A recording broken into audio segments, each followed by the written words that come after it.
La difficulté de Kodak n'est pas que liée à la différence de modèle d'affaires.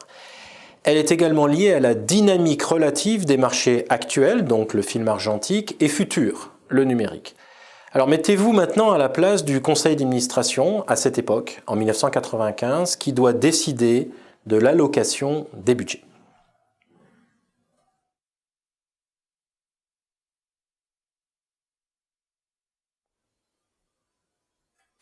Alors, à gauche, il y a Jane, directrice de l'unité d'affaires argentique.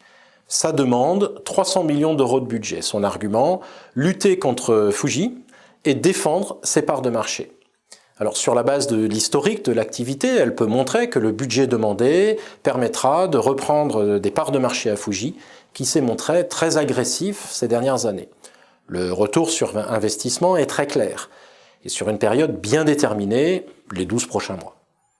À droite, il y a John, donc nouveau responsable de l'activité numérique. Sa demande, également 300 millions de budget. Son argument, il faut prendre rapidement des positions sur le numérique, qui est le marché du futur. Alors l'activité est seulement émergente, la taille du marché est encore très faible, et il est difficile de savoir quand ce marché décollera vraiment. Difficile donc pour John de présenter un plan d'affaires avec des chiffres clairs et convaincants. Le retour sur investissement est très difficile à estimer et l'horizon de profit est inconnu.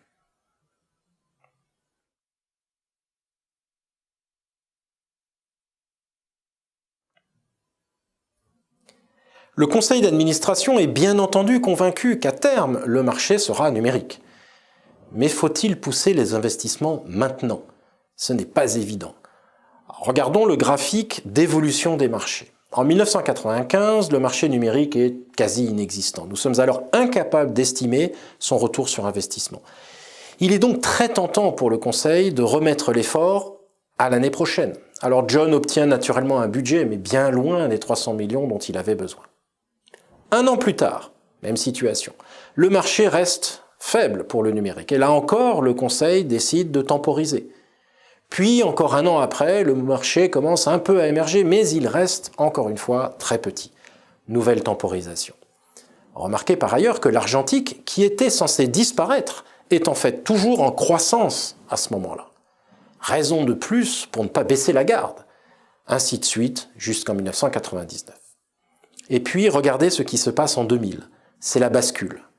Très rapidement, le marché du numérique explose, celui de l'argentique commence à décliner, mais là, il est trop tard. Kodak a attendu, et finalement laissé à d'autres, comme Sony, prendre des positions.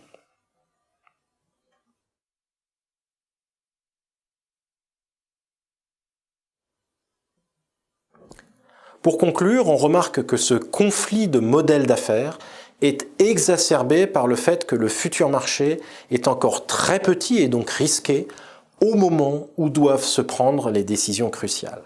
On attend qu'il soit assez grand pour investir, mais alors il est trop tard, les places sont déjà prises.